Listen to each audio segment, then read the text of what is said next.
అల్లూరి సీతారామరాజు జిల్లా పాడేరు మండల కేంద్రంలో నేను సైతం చారిటబుల్ ట్రస్ట్ వ్యవస్థాపక అధ్యక్షులు కె శివప్రసాద్ ఆధ్వర్యంలో నిర్వహిస్తున్న ఉచిత ఎంసెట్ ఉచిత కోచింగ్ సెంటర్ను అల్లూరి జిల్లా ఎస్పీ సతీష్ కుమార్ సందర్శించి విద్యార్థులతో ముఖాముఖిగా చర్చించారు. ఈ సందర్భంగా ఆయన మాట్లాడుతూ సివిల్స్ పరీక్షలకు సంసిద్ధమైన విధానంపై తన స్వీయ అనుభవాలను విద్యార్థులకు వివరించారు.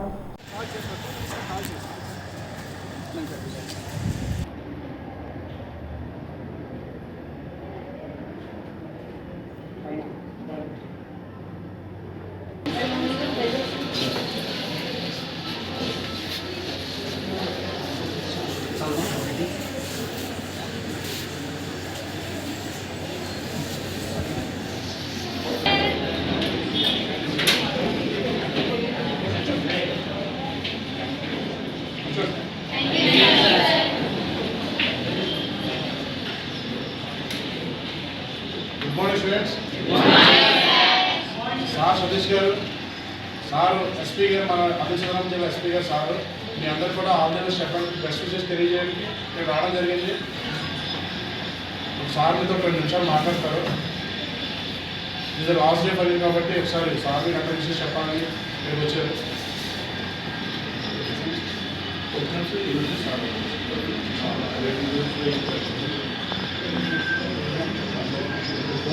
One week, sir. Continuous, sir.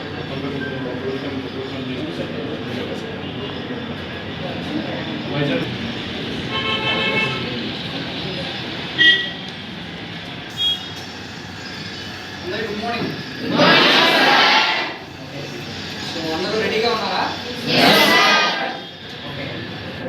మొదటిగా చెప్పడానికి ఏం లేదు. సో ఆల్రెడీ అన్ని టీచర్స్ అన్నీ చెప్పుకుంటారు. ప్రతిరోజు అదే చెప్పుకుంటారు, బాగా చేయండి, ఎగ్జామ్ బాగా చేయాలని చెప్పి. ఎన్ని రోజులు కోచింగ్ వెళ్ళింది టోటల్గా వరకు? 30 days. Okay.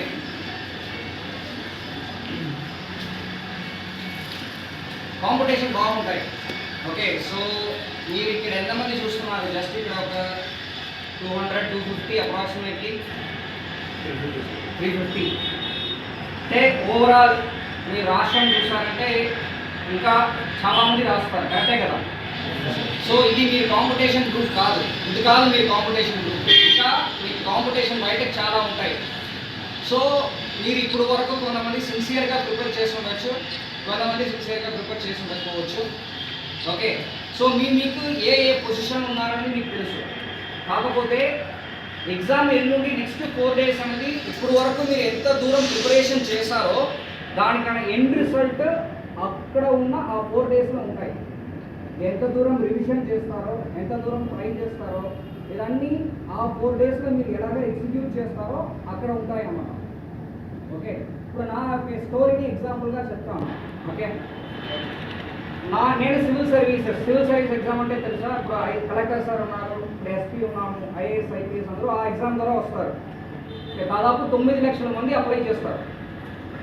Okay. 9 lakh people apply చేస్తారు ఎగ్జామ్కి. First round prelims round objective type అనమాట. అంటే ఒక క్వశ్చన్ ఇచ్చేసి 4 ఆన్సర్స్ ఇస్తారు, మనం సెలెక్ట్ చేయాలి, మీకు ఐడియా ఉంటుంది. దాని తర్వాత మెయిన్ ఎగ్జామ్ అంటే డిస్క్రిప్టివ్ టైప్. అంటే questions 10 mark questions, 25 marks question ఉంటాయి. ఆ సెకండ్ రౌండ్కి వెళ్ళాలంటే ఆ 9 lakhs నుంచి ఎంతమంది సెలెక్ట్ చేస్తారు? 12,000 సెలెక్ట్ చేస్తారు. ఎంతమంది?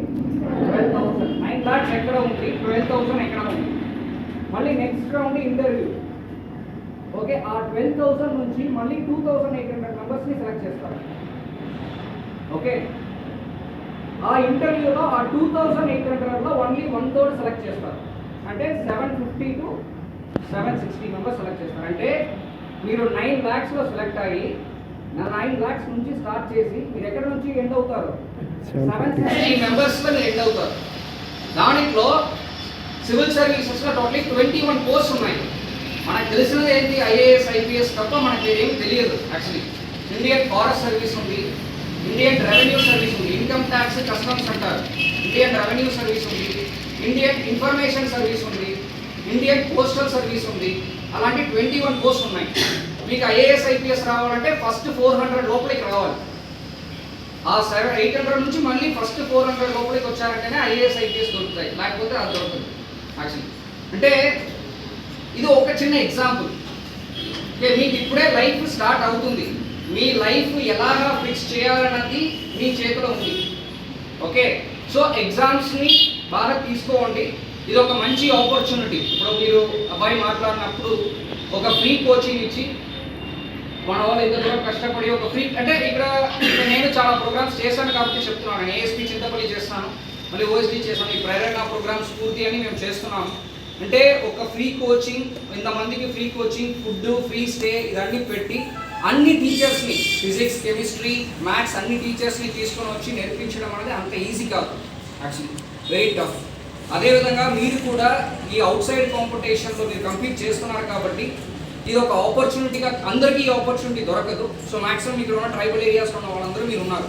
మీరు ఈ ఆపర్చునిటీని యూజ్ చేసుకొని మళ్ళీ మీరు బయటకు వెళ్ళి దీనిలో ఎక్సెల్ బాగా పాస్ చేసి మంచి కాలేజ్లో చదివి మీరు ఏదైనా పర్వాలేదు, మీరు ఒక డాక్టర్ ఉండొచ్చు, ఇంజనీర్ ఉండొచ్చు, లేకపోతే గవర్నమెంట్ జాబ్ ఉండొచ్చు, ఏదైనా మీరు తీసుకున్న తర్వాత మీరు ఈ ప్రపంచంలో మీరు పుట్టినదికి ఒక రీజన్గా స్టార్ట్ అవుతాం, అంతే కదా. లేకపోతే మనము వచ్చాము వెళ్ళాము వెళ్ళిపోకూడదు కదా, ఏదో ఒకటి సాధించాలి. తర్వాత మీ ఊరు ఉంటాయి, మీ ఊరిలో ఒక మంచి రోడ్డు కావాలి, లేకపోతే మీ ఊరిలో ఉన్న వాళ్ళకి ఫ్రీ అంటే చికిత్స చేయాలి, మీ ఉన్న పిల్లలకి ఫ్రీగా కోచింగ్ ఇవ్వాలి. ఇలాంటి చాలా ఆశలు ఉంటాయి. నా తల్లిదండ్రులకి ఒక బైక్ కొనుక్కొని ఇవ్వాలి, ఒక మంచి ఇల్లు కట్టించాలి, చాలా డ్రీమ్స్ ఉంటాయి మీకు. ఆ డ్రీమ్స్ ఎప్పుడు కన్వర్ట్ అవుతాయి? మీరు ఒక మంచి జాబ్కి వెళ్ళి మీ చేతిలో డబ్బులను వచ్చినప్పుడు మీరు అనుకున్న దాన్ని చేయగలుగుతారు. ఓకే, అది కాకుండా మీ ఊరు ఉందని అనుకోండి, మీ ఊరిలో మీరు పాస్ అయ్యారంటే మీరు ఒక ఎగ్జాంపుల్గా ఉంటారు, మీరు ఒక ఐకాన్. ఇప్పుడు క్రికెట్ అని అనుకోండి, సచిన్ అంటే అందరికీ తెలుసా, ధోని అంటే అందరికీ తెలుసా. సో అదేవిధంగా మీ ఊరిలో మీ పేరు చెప్పారంటే ఈ వ్యక్తి ఈ ఊరు చెందిన వాడు ఈ జాబ్లో ఉన్నారని చెప్పి మీరు ఒక ఐకాన్ అవుతారు. మీరు ఐకాన్ అవ్వడం వల్ల ఏమవుతాయంటే ఊరిలో ఉన్న మిగిలిన అందరూ కూడా, ఇలాంటి ఏజ్ గ్రూప్లో ఉన్న వాళ్ళు అందరూ కూడా చదువుతారు, వాళ్ళు మిమ్మల్ని ఒక మోటివేషన్గా తీసుకుంటారు. ఓకే, మన వాళ్ళని చూసి మన వాళ్ళు అన్నా చూడండి ఎక్కడ పని చేస్తున్నారు, మనం కూడా అలాగా ఒక సాధించాలన్న ఒక థాట్ వాళ్ళకి వస్తాయి. సో మీరు ఒక్కరి వల్ల ఎంటైర్ ఊరు మారుతాయి అన్నమాట. సో ఇలాంటివి చాలా ఉన్నాయి, physics, chemistry, maths, botany, zoology అన్నీ కూడా. సో కాన్ఫిడెన్స్ అంటే చాలామంది కొన్ని భయం ఉంటాయి లోపలికి, ఎంత చదువున్నప్పుడు కూడా భయం ఉంటాయి, అది అందరికీ ఉంటాయి. మేము ఎంత ప్రిపరేషన్ చేసినప్పుడు కూడా ఇంటర్వ్యూ వెళ్తామంటే భయంగానే ఉంటాయి, రిజల్ట్ వచ్చిన తర్వాత కూడా మనకు భయంగా ఉంటాయి. అంటే భయం అనేది కామన్, ప్రతి ఒక్కరికి ఉంటాయి, నాకు మాత్రం ఉందని చెప్పి మీరు భయపడాల్సిన అక్కర్లేదు. So all about your confidence. Okay, మీరు ఎంత దూరం కాన్ఫిడెన్స్, ఎగ్జామ్లో మీరు 2 hours 1 hour, సో ఆ టైంలో మీరు ఎంత దూరం కాన్ఫిడెంట్గా ఉన్నారు, ఎంత దూరం మీరు కాన్సన్ట్రేట్ చేస్తున్నారు. ఫర్ ఎగ్జాంపుల్ ప్రిలిమినరీ, మనకు ప్రిలిమినరీ చూసామంటే 100 questions ఉంటాయి. 100 questionsలో క్వశ్చన్ పేపర్ చాలా టఫ్గా ఉంటాయి. అంటే 100కి మనకి నెగటివ్ మార్కింగ్ కూడా ఉంది. మీరు 3 questions తప్పుగా వేస్తారంటే 1 mark కట్ చేసేస్తారు. సో అప్పుడు ఆ 100 questionsకి ఈచ్ క్వశ్చన్ 2 marks, 3 questions తప్పు అయిందంటే 1 mark కట్ అవుతాయి. అంటే first mark maximum 56 to 58 marks తీసుకున్న వాళ్ళే ఫస్ట్ వస్తారు. అంటే సగంకు సగం క్వశ్చన్ పేపర్ అంత టఫ్గా ఉంటాయి. క్వశ్చన్ పేపర్ ఓపెన్ చేసిన వెంటనే ఫస్ట్ 10 questions కూడా మనకు తెలియదు, యాక్చువల్లీ 11th questionకి వెళ్ళాల్సినవి ఉంటాయి. కాకపోతే కాన్ఫిడెన్స్ తగ్గించకూడదు. మీరు అన్నీ మీకు తెలిసిన క్వశ్చన్స్ అన్నీ చేసుకుని వచ్చిన తర్వాత మళ్ళీ మీకు ఏ క్వశ్చన్స్ 50-50 ఉంటాయి, అంటే మీరు డౌట్గా ఉంటాయి, అలాంటి క్వశ్చన్స్ని మళ్ళీ అటెండ్ చేయొచ్చు.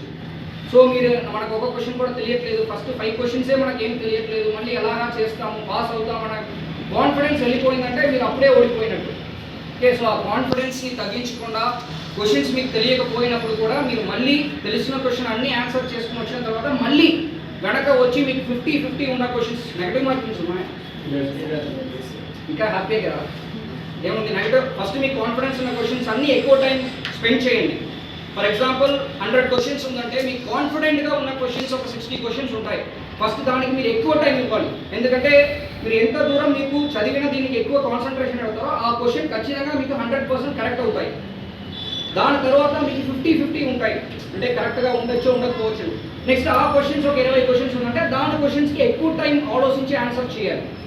రిమైనింగ్ 20 questions మీకు ఎనీవేస్ తెలియదు కదా, దాంట్లో మీరు ఎంత ఆలోచించారంటే కూడా మీకు ఏమి తెలియదు.